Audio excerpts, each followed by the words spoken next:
הצעת חוק הראשונה היא של חברת הכנסת ברקוביץ', והיא מוזמנת לעלות לדוכן, רק להזעיק את השר המשיב. כבוד שר המשפטים, אדוני יכול להשיב, כי אם לא יהיה פה השר, אני לא מפסיק את הישיבה. אם לא יהיה השר, אנחנו נצביע מיד אחרי זה, בלי תשובת ממשלה.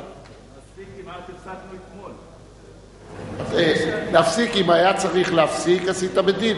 קודם כל החלטה שלך היא החלטה שצריך לקיים אותה. לא, זה היה חבר הכנסת וקנין. בסדר גמור, אותו דבר. כל אחד מהסגנים פועל רק למען ההליכים התקינים וכבודה של הכנסת.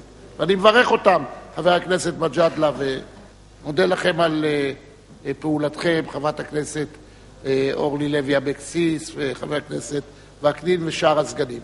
חברת הכנסת שמאלוב ברקוביץ', לרשותך 10 דקות תמימות, ולאחר מכן אנחנו עוברים מיד להצבעה, אם לא תהיה תשובת ממשלה. בבקשה, גברתי. תודה רבה, אדוני יושב-ראש, אדוני שר המשפטים, חברי חברי הכנסת. הצעת החוק בדבר יידוע הציבור מפני סכנות בשימוש בטלפון נייד נולדה בעקבות הודעתו של ארגון הבריאות העולמי כי השימוש בטלפון נייד עלול לגרום למחלת סרטן. כניסתם של מכשירים הסלולריים לישראל והיקף חדירתם אינם מהגבוהים בעולם המערבי, אדוני היושב-ראש. אנחנו גם בזה מספר אחד. המכשירים הסלולריים הפכו לחלק בלתי נפרד בשגרת חיינו, עד שלעיתים נדמה כי הם השתלטו על החיים שלנו כליל. הם מעדכנים אותנו לגבי מצב חשבון, העובר ושב, מאפשרים לנו להתעדכן בתוצאות משחקי כדורגל, לצפות במהדורה המרכזית, לרכוש במכונות שתייה, לשלם על החנייה, לנווט בין סמטאות העיר העתיקה, לספור קלוריות, להתעורר בבוקר, להיות זמינים ומוכנים כמעט לכל תרחיש, בעתיד כנראה גם לעשות בדיקות דם ושתן, האם יש לנו לחץ דם, האם יש לנו סכרת, ובנוסף הם משמשים גם כדי לדבר. קשה יהיה להפריז בחשיבותו של המכשיר הסלולרי ובמקום שהוא תופס בחיינו. מבוגרים וצעירים כאחד מכל שכבות החברה, כולנו קשורים לסלולר. כאילו מעולם לא חיינו בלעדיו. אתה יודע, אדוני יושב-ראש, אנחנו פעם, כשבן אדם היה מאבד ארנק, הוא היה עושה, איפה ארנק? היום, אם הוא מאבד ארנק, זה פחות קריטי, ובלבד שהוא לא פתאום איבד את הטלפון הסלולרי שלו. כל מי שלרגע מרגיש שהוא לא לידו, עולמו חרב. תרבות התלות הזאת משכיחה מאיתנו את העובדה כי מדובר בסופו של יום בלא יותר מטלפון, חפץ, מוצר טכנולוגי שעולה לכולנו הרבה מאוד כסף, ובעלותו ובעלות השימוש החודשית בו. לצד היתרונות והמעלות של הסלולרי ישנן חסרונות לא קטנים, והחיסרון אחד גדול עלינו לתת את הדעת ההשלכות הבריאותיות שעלולות להיווצר כתוצאה משימוש לא נכון במכשיר לטווח ארוך. כפי שציינתי בראשית דבריי, הודיע לאחרונה ארגון הבריאות העולמי כי מחקרים מדעיים מצביעים על כך שהשימוש במכשיר הטלפון הנייד עלול לגרום למחלת הסרטן, ואף ייתכן כי אנו עדים לפגיעה מתמשכת ובלתי הפיכה בגנים של המין האנושי. אתה יודע, אדוני יושב-ראש, חשבתי איך זה שאנחנו לא מספיק קוראים על הנושא הזה, לא בעיתונים. זה לא מספיק עדיין נחשף, כמו שבזמן האחרון, בלית ברירה, בשנים האחרונות, חשפנו את הפגיעה מהעישון סיגריות. אני חושבת ככה עם עצמי, שהיום המפרסם הגדול ביותר בעצם זה חברות הסלולר. וקצת קשה לבוא, וכל שנייה לבוא ולידע את הציבור, או להזהיר אותו בפני הסכנות קרינה שקיימות. מחקרים רבים מוכיחים קשר ישיר בין שימוש במכשיר טלפון נייד לבין היווצרותם של תאים סרטניים כתוצאה מהקרינה הבלתי מייננת הנפלטת בעת השימוש בו. מחקר בינלאומי שנערך ב-16 מדינות וביניהם ישראל בהובלתה של פרופסור סיגל סדצקי, מנהלת היחידה לאפידמיולוגיה של סרטן ושל קרינה במכון גרטנר, מצא כי קיים קשר ישיר מובהק בין שימוש בטלפונים ניידים להתפתחות גידולים סרטניים ושפירים בבלוטת הרוק בקרב משתמשים בטלפון נייד בתקופה של 5 שנים ויותר.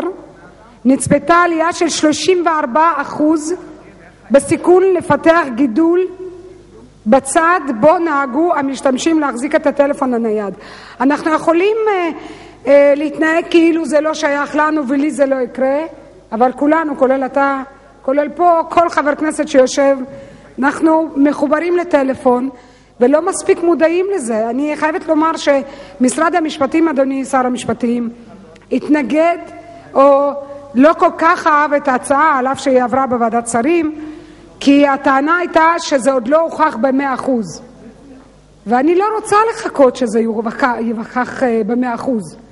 כי אם זה היה מוכח ב100%, אז יכול להיות שבכלל היינו אוסרים פרסום של הטלפונים הניידים. בינתיים אנחנו עדיין מאפשרים לפרסם את המכשירים החדשים ואת הדור הראשון, שני והשלישי והרביעי. מטרת החוק אינה להגביר את המודעות בדבר הסכנות הבריאותיות החמורות העשויות להיווצר כתוצאה משימוש מוגבר בטלפון נייד.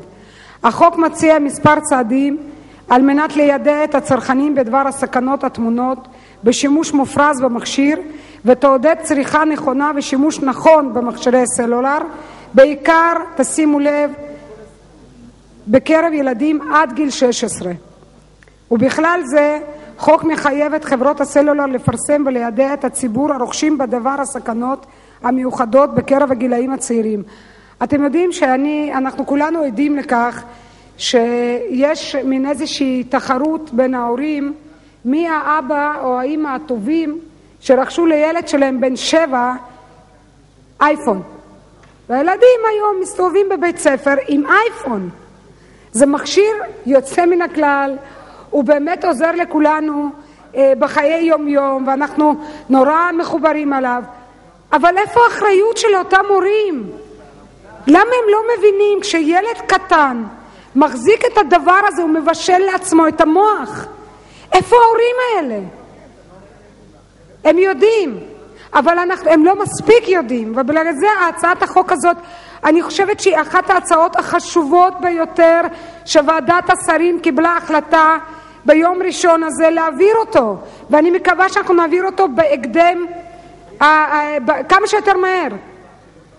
שימוש מושכל משמעו הפחתת הסיכון להיווצרויות התפתחויות מחלות כתוצאה מקרינה בלתי מייננת. אני רוצה להגיד שאחת הדברים החשובים שיהיו עכשיו בהצעת החוק הזאת, שלא יהיה שימוש בילדים עד גיל 16 בפרסומת עצמה. עכשיו אנחנו כולנו רואים פרסומת של אחת החברות, שילדים בני 2 שנה מסתכלים על אייפוד, וכל אחד משחק איתו, וואלה איזה יופי, איזה נחמד. ילד בן 1.5 שנה מסתכל על אייפוד והוא בוחר לו במה הוא משחק, מה הוא רוצה לראות. מה קורה? עד כמה כסף משקיח את העתיד של הילדים שלנו במדינה הזאת? זה לא יקרה אחרי שהצעת החוק הזאת תעבור. לא יהיה שימוש בילדים עד גיל 16 בפרסומות. הפרסומות לילדים עד גיל 16 לא יהיו, לא בתוכניות לילדים ולא בז'ורנלים לילדים ולא בכל מדיה אחרת שקשורה לילדים. בואי נעביר את זה, יאללה. אני רוצה להגיד, אדוני יושב-ראש, המטלה היא על חברות הסלולר. המטלה היא על חברות הסלולר. אנחנו הולכים גם מייצרי הטלפונים או רק חברות הסלולר? חברות הסלולר. שידביקו כמו בסיגריות שהדבר מסוכן. נכון. הם לא רק, הם כבר היום מדביקים, אבל פה יש משהו יותר חמור. בטלוויזיה כשהם יפרסמו את הטלפונים ואת הפרסומות המאוד מאוד יפות שלהם, יהיה כתוב בצג למטה, אזהרה, פלאפון פולט קרינה. זהו, זאת הצעה, זו בשורה, פשוט בשורה, ואני רוצה להגיד שכמה חברי כנסת שותפים איתי, יוזמים, הם לא מצטרפים, הם יוזמים, ואני רוצה להגיד את שמם: אמנון כהן, יושב ראש ועדת הפנים, אופיר אקוניס, רוברט אילטוב, אורי מקלב, יואל חסון, שלמה מולה, אורלי לוי אבוקסיס, יקירתי שנמצאת כאן איתנו, פאינה קירשנבוים, נחמן שי, יריב לוין, משה גפני, מטובי חברי הכנסת במשכן הזה חתמו להצעת החוק הזאת.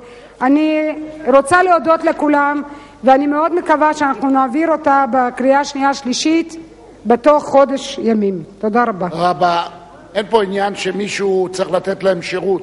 פה מדובר בהזרה, זה דבר שהוא מטיל חובה ולא יוצר איזה שהם זכויות לאיזה בעלי אינטרס אחר.